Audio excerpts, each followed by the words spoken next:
Each year, more cargo is shipped out of Port Hedland than from Fremantle. Hedland Harbour to Shinyo Maru. The pilot will board your ship at 16:40. Please maintain your present course and speed. And the pilot is leaving now. The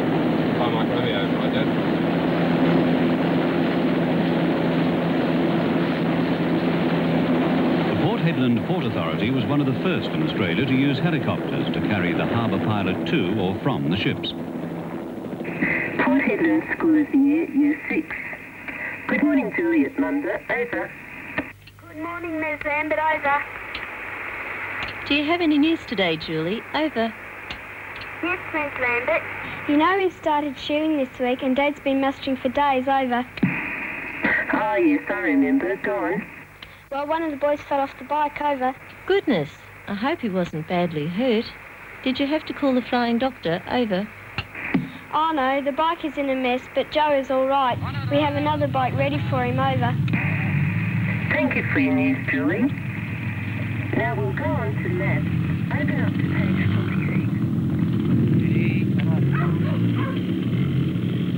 46. Although some pastoralists still muster on horseback, most of them are now using motorbikes with air support. Even though many stations have changed over to cattle, sheep are still an important part of the economy of the region.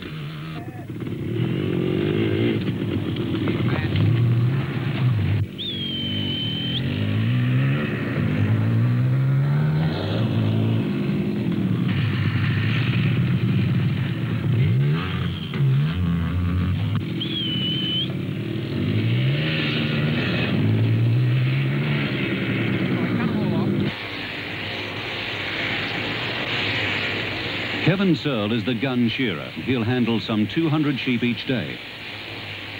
Like the other shearers in the team, Kevin is a visitor to the Pilbara and only comes up for short periods on contract.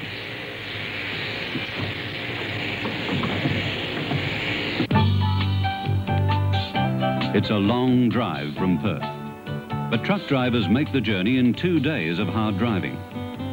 Fresh food and household goods are the main cargoes. Isolation of Karratha makes for a few problems. For one thing, the prices at the shopping centre are higher. We find that everything has quite a bit of freight added to it. I think because you are in an isolated place, you go out and look for more to do probably than perhaps you do if you're living in the city.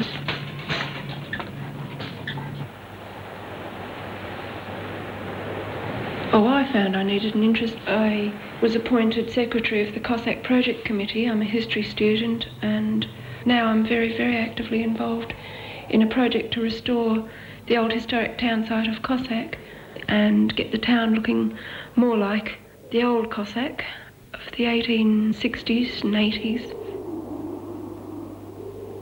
These old buildings represent the style, craftsmanship and materials of another age.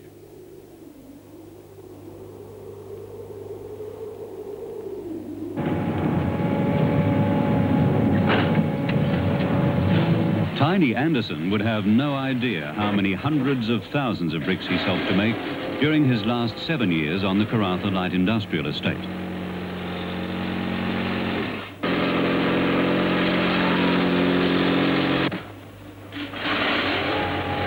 Tiny could, however, easily see where they've gone, to the houses, shops, hospitals, schools and recreation buildings in the fastest growing town in Western Australia. Among the reasons for the growth of Karratha in the 1980s is the North West Shelf project.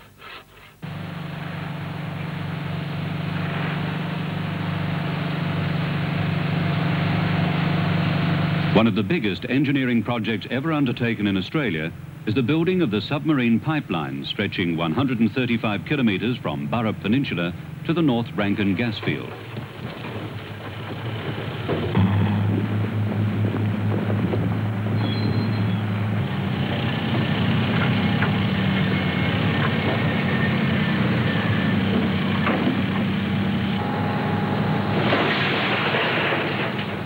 A new supply base had to be built. King Bay was dredged, a loading wharf built, and the site protected from the cyclonic seas by a sea wall. Not far away can be found the Dampier Salt Company.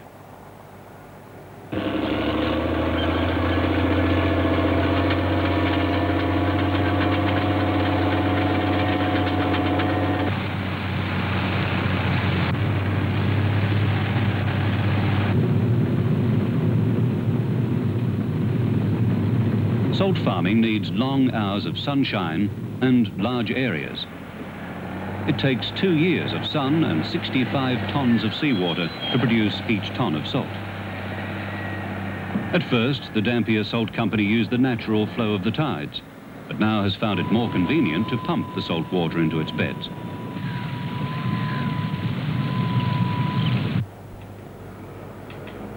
While developing the site, many fine examples of Aboriginal art were discovered and are being protected.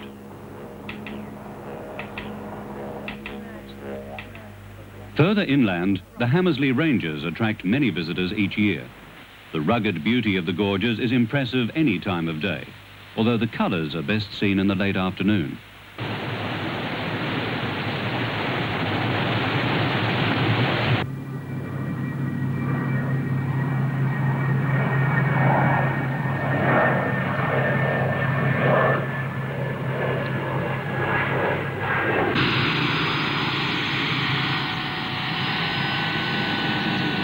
Regular flights from Perth make family reunions possible.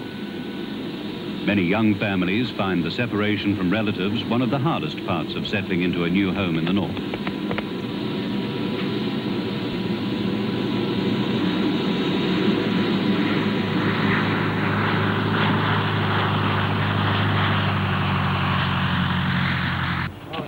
When evening comes, for many it's time to do something different.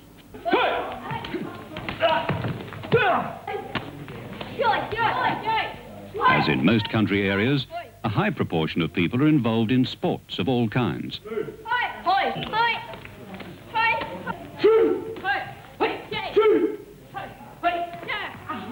122.3 degrees east. Others may be involved in more serious voluntary activities. Thank you. X-ray Delta 5, pass your message. Members of the State Emergency Service practice in careful simulation so they're ready should a disaster occur. Now 7:30 and we are clear of disaster sites, over. Message understood. Now, 5. Would you please proceed to corner of Anderson and Wilson Street, Port Hedland? We have a minor disaster there. Do you require any further assistance? Men are available. This training might not be everyone's idea of fun, but it has to be done. Getting things done and enjoying being involved, that's typical of the people who live in the Pilbara. X-ray Delta, this is X-ray Delta 5. This is X-ray Delta, X-ray Delta, and X-ray Delta 5, pass your message. 5-8, Hedland. Given some speed restrictions there, madam? Yes, I have, Miss Lambert. You know we started shearing this week and Dad's been mustering for days over. John Bowlers, that's my area clear, John. We'll clear this area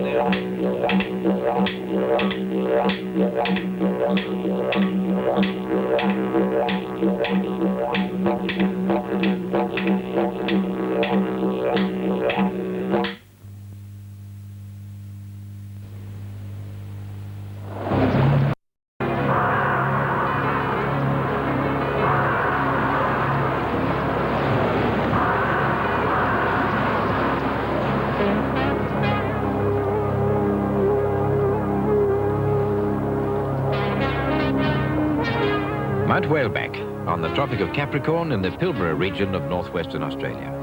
Here, the Mount Newman Mining Company operates one of the largest iron ore mines in the world.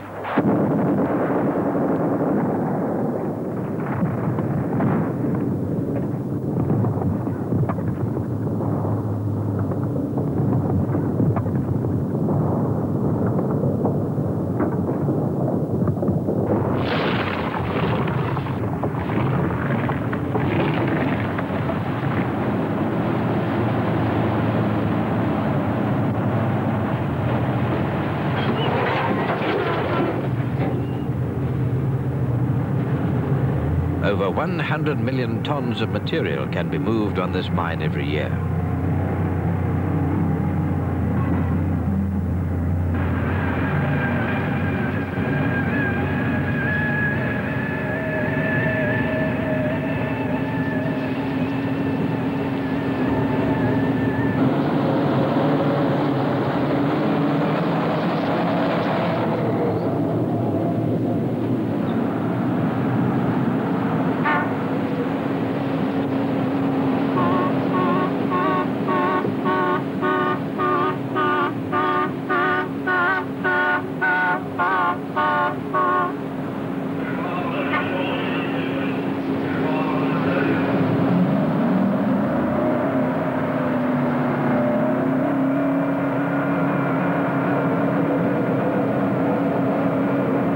A few kilometers from the mine is the town of Newman, with a population of 6,000 people.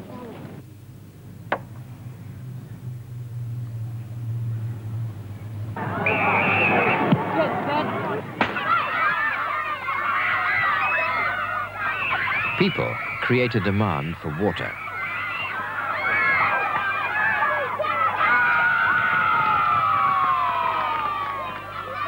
And so does the mining operation. Between them, the town and the mine use over 10 million cubic meters of water every year. Enough to service an average town of 40,000 people, or 6.5 times the population of Newman.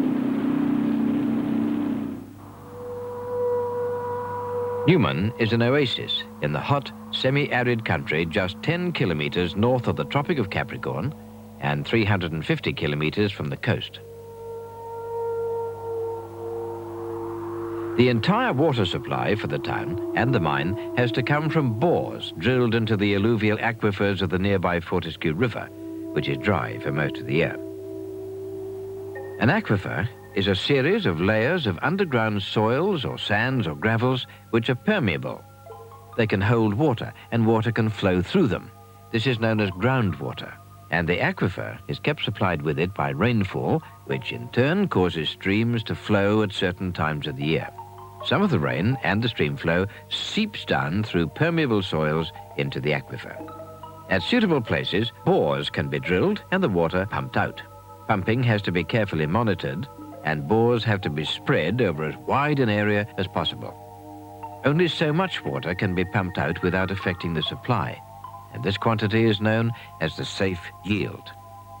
At Newman, the safe yield of 3 million cubic meters had been exceeded by about 250% for several years, and unless some way could be found to reduce this excess pumpage, groundwater storage would be exhausted within 4 years. This was a serious problem, which had to be solved quickly. First, all possible opportunities had to be taken for husbanding existing water. An integrated water resources program was planned. Facilities were designed to reclaim water from the 2 mine tailing dams. This allowed a quantity of recycled water to be used for dust suppression at the mine. Together with a newly designed wastewater treatment plant for the town and the mine, these facilities are able to reclaim up to nearly 2 million cubic meters a year, a significant reduction in demand on the aquifer. Simultaneously, Australian and Israeli consultants began working alongside company geologists and engineers to investigate possible ways to supplement the safe yield. They decided to build a dam to detain some of the local stream flows. But direct use of this water was discounted because of the high annual evaporation rate, about 2.7 meters per year. Instead, the plan was to divert the water from the dam and channel it underground through permeable soils, and thus to recharge the depleted aquifer artificially. A detailed feasibility study began. Updated and detailed maps of the whole Newman area were an essential start to the project. At the same time, a water exploration program was underway to find new bore sites for drilling. The resistivity method was used to map details of the aquifer.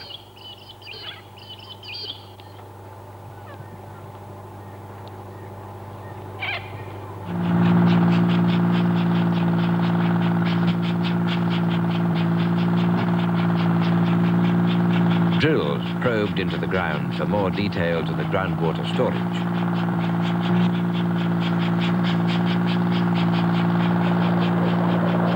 Ore casings and stainless steel screens were lowered into position. Screens allow water to flow into the borehole.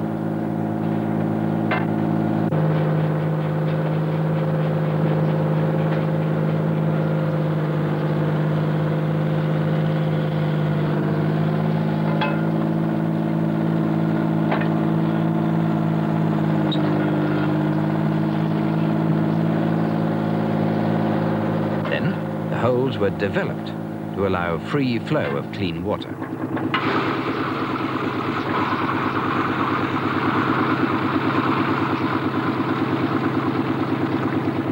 Pump tests were made to determine the rate of flow and to test the response of the aquifer to pumpage.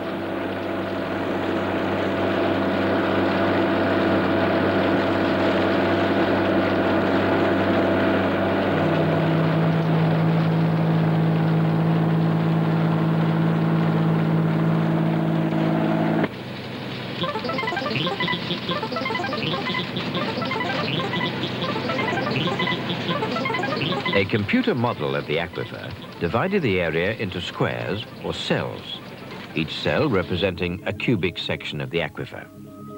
When the computer is provided with an accurate input, it can simulate a program of pumpage and recharge and can accurately predict water levels in any cell or group of cells at any selected future date.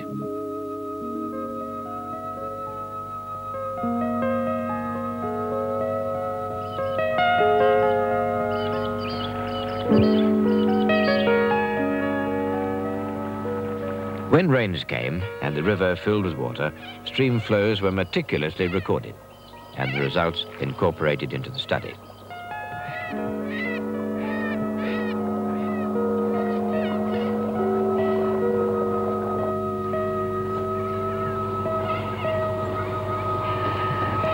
The computer compared historical rainfall figures with current records and correlated them with stream flow measurements. The resulting figures enabled the computer to simulate a daily average stream flow for the Fortescue River and its tributaries for the past 60 years. These figures indicated that more than enough water would be available to recharge the aquifer, provided that suitable permeable soils could be found close to the dam. To find them, a geotechnical drilling program was carried out. Piezometers were installed in selected boreholes and sealed off at different depths. After the pipes were filled with water, levels were checked and timed to measure the rate of infiltration of various layers.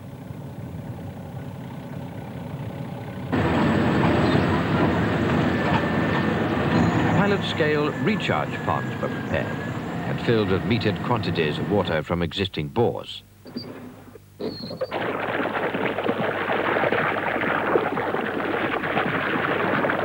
These gave firmer indications of recharge rates achievable in an operating scheme.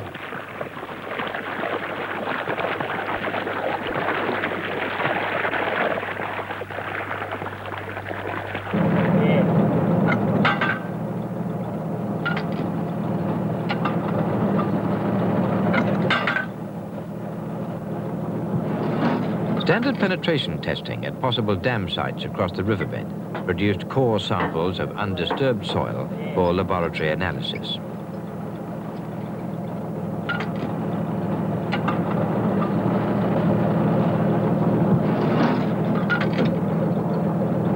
Percussion drilling provided additional preliminary details of soil profiles for the dam site investigations. By this time, the research team was reaching conclusions about the alternative dam sites available. Lower costs and higher storage capacity pointed definitely to a site in the Ophthalmia range.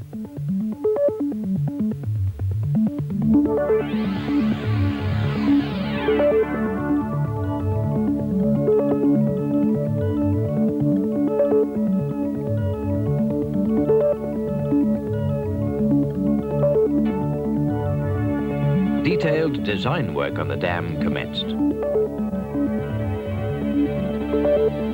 This involved the construction of 3 embankments across low-lying areas of the Fortescue River Basin, and also a service spillway and a fuse plug spillway to allow for runoff of excess water in the dam.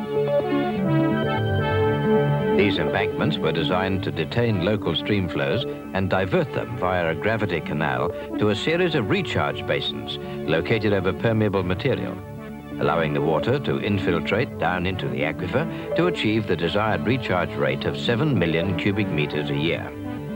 A pumping station was provided for to allow water to be pumped into the canal when the dam level was too low for the water to flow by gravity.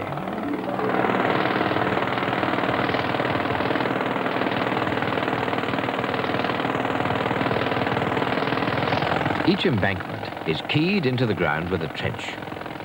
Where the embankment abuts the side of a hill, a cement capping is laid over the rock strata.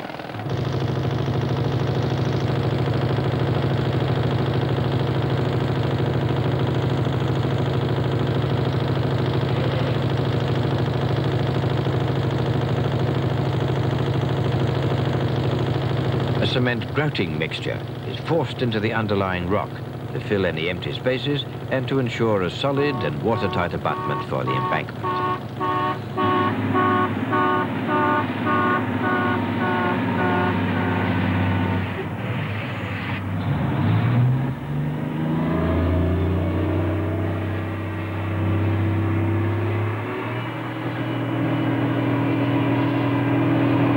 The key trench is then backfilled with an impermeable soil material and tightly compacted.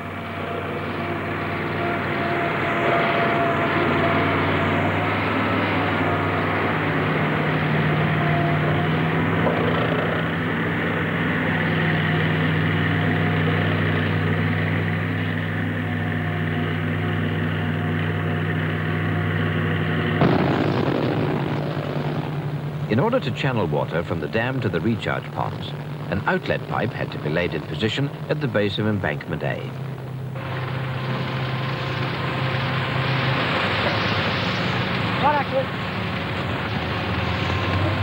Go on the gas, right?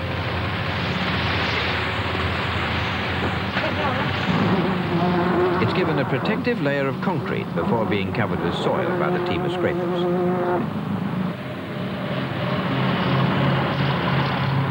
2 other outlets were provided for possible future use at the other embankments. At the southeastern end of embankment A, the formwork for the walls confining the fuse plug spillway is well underway.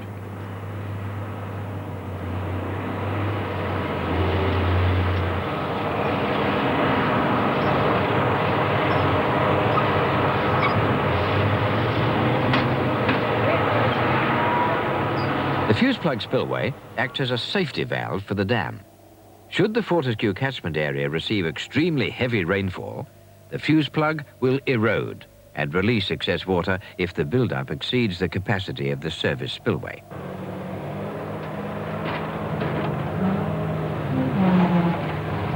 The main service spillway was constructed by levelling a small hill.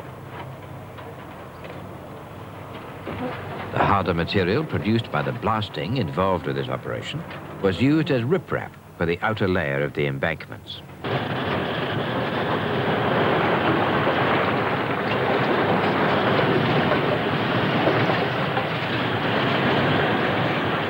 A specially designed brake carefully adjusts the rocks on the embankment to lock them into position.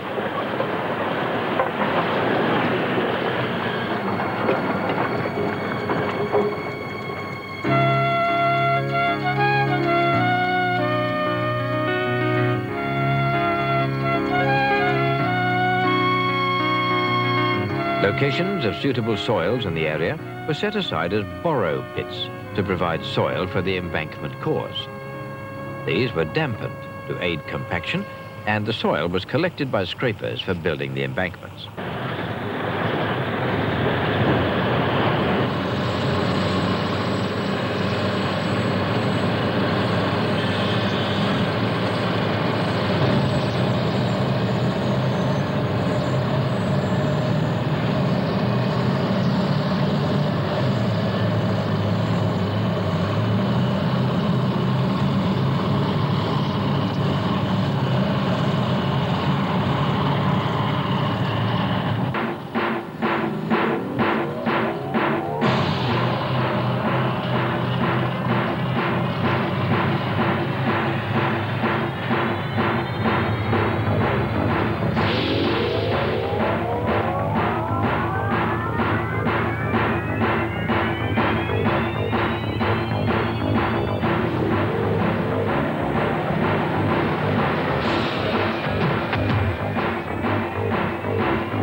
This is embankment B in the early stages. The key trench, with its cement capping, leads down the hill to the base of the embankment, which is being built up with different types of soil and rock. This cross-section of an embankment wall shows the different materials used in its construction. The key trench and the upstream side of the cross-section is packed with heavy, impermeable soils. The downstream side is filled with lighter soils, which are laid over a layer of sand. This sand filter also vertically separates the two earth core materials and allows efficient drainage of any water seepage from the upstream side. There are two outer layers. First, a covering of compacted rocky material over the whole cross-section, and on the upstream side, an exterior surface layer of larger rocks. This riprap material adds weight and stability and gives protection from wave impact when the dam contains water. The heavy, impermeable soil which forms the upstream side of the embankment core can be seen on the right of the screen. The lighter color on the left is the sand removed from the bed of the Fortescue River for use in the construction of the sand filter. The key trench can be seen in the center of the picture. The soil used to form the sand filter had to be coarse and extremely permeable to allow for maximum drainage. The mounds being built up over the sand filter will become the downstream side of the embankment.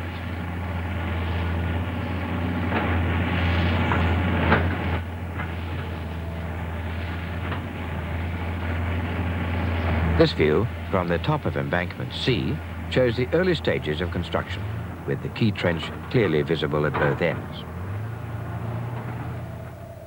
3 months later, the view from the same spot shows the embankment completed.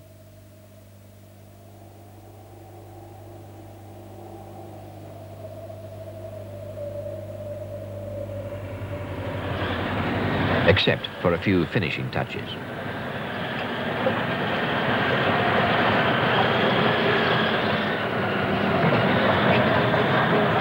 All 3 embankments of the Ophthalmia Dam were now ready to intercept the first stream flows. All that was needed was rain.